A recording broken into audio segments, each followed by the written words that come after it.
El juicio político al fiscal terminó en lo que todos sabíamos, o mejor dicho, no terminó. Se quedó en la fase de votación en una comisión de 11, en donde 5 a favor, 5 en contra y una abstención, que es el peor papel de todos, de paso, la abstención. ¿Ya? Los otros siquiera se definieron y se identificaron. El que se quedó neutro es el peor, porque en estas cosas hay que asumir una posición. A pesar de que el reglamento es muy claro respecto a que cuando se den esas situaciones de empate, tiene el voto dirimente la presidenta de la comisión y Silvia Salgado votó por el juicio. Es decir, el desempate debía haberse roto, haciendo que prevalezca la posición de ella. ¿Que un voto significa 2? Sí, pues. Que no, ¿para qué escriben así el reglamento? Es muy claro. No es la trampa de que esto se aplica cuando la comisión es par, es de 10 y esta vez fue de 11. Dice simplemente cuando hay un empate. Y es más, si leen el texto del reglamento, dice, para el caso de que sean 10, por ejemplo, 5 a 5, para el caso de que sean 11, igual se produce un empate cuando hay una abstención. Pero ni siquiera ese es el problema. Si ustedes verifican los récords de Radio Quito y Ecuador Radio, verán como semanas atrás, en este sentido opinó Fernando Cordero. Y al salir del Hospital de los Andes, dijo sencillamente que no había una forma de resolver el empate, que no se habían alcanzado 6 votos para el juicio y que por lo tanto, si no habían 6 votos para el juicio, que en verdad no los habían, no podía proceder el juicio. Qué leguleyada, ¿no? Ojalá fuera tan buen abogado como fue alcalde de Quito, de Guayaquil, de Cuenca, perdón, y arquitecto. Qué leguleyada, cómo ha aprendido a interpretar la ley y el reglamento como a él le interesa, a Correa le beneficia y al fiscal lo protege. Qué vergüenza que el juicio no haya pasado a la fase política mayor y se haya quedado en una comparecencia, pruebas de cargo y descargo, acusadores y testigos, y no se ha podido terminar de esclarecer lo que apenas parte y parte insinuaron. Porque una serie de insinuaciones hizo el fiscal que sacaron de quicio a Paco Velasco, que mancharon a la familia de María Paula Romo e hicieron otra serie de alusiones indirectas a los otros 2 interpelantes.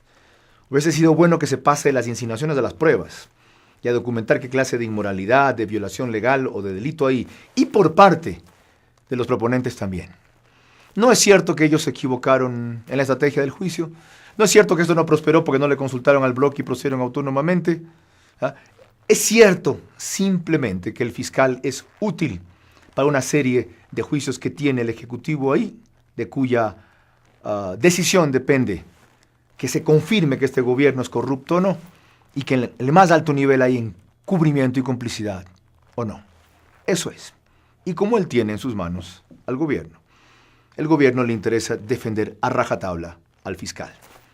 Aliados de esos son los de Acuerdo País, que ni siquiera fueron solidarios con sus compañeros y se inventaron que no habían presentado bien el juicio, que no habían generado consenso o bloque antes, que va. Son una tarea de arrodillados ante cualquier autoridad que es capaz de ponerles un poco de presión. Aquí no hay ninguna fiscalización ni habrá. Antes tampoco la hubo con la ministra de Salud. De paso, el fiscal fue el único que pasó de la indagación a plantearle un juicio tras la denuncia de Leonardo Viteri. No lo hubo con el ministro de Obras Públicas, de quien se rumoraba que volvería. No lo hubo con el tragacheques. Unos cuantos pocos pequeños truanes caen del entorno minoritario, presidencial o gubernamental para dar la idea de que hay justicia. Ya se meten con 4 o 5 rateritos grandes y a los grandes asaltantes se los dejan pasar. Es una pena, pero también es una vergüenza que otros partidos políticos hayan manejado ese juicio en función de la conveniencia y no de la circunstancia. Es decir, yo voto por el juicio del fiscal o contra el fiscal si en tal ley ustedes quitan tal disposición. El Código Nuevo de División Territorial, por ejemplo. Qué vergüenza, ¿no? O sea, la verdad tiene precio, la justicia tiene precio, la moral tiene precio, la corrupción tiene precio. Aunque hay causas para indagar y fiscalizar, después verían si cabe o no la destitución. ¿Un artículo de ley vale el precio? Ese fue el caso de Marco Morillo y ese fue el caso de Madera de Guerrero. Pero la vergüenza más grande es de los socialcristianos, que ahora que Xesnatna Fernández vota como ellos sabían que iba a votar, la expulsan. Debieron haberle dicho desde antes a la asambleísta Fernández, por las pruebas presentadas y por la línea del partido, el voto tiene que ser a favor del juicio. Lo hacen después. Y tarde. porque la asambleísta Fernández es de las más gobernistas de la oposición, así, de las más gobernistas de la oposición. Varias veces ha votado contra su partido, se prestó para que Leonardo Viteri no fuera parte de la Comisión de Fiscalización, o Cintia Viteri, no estoy seguro cuál de los dos Viteri, entre muchas otras cosas.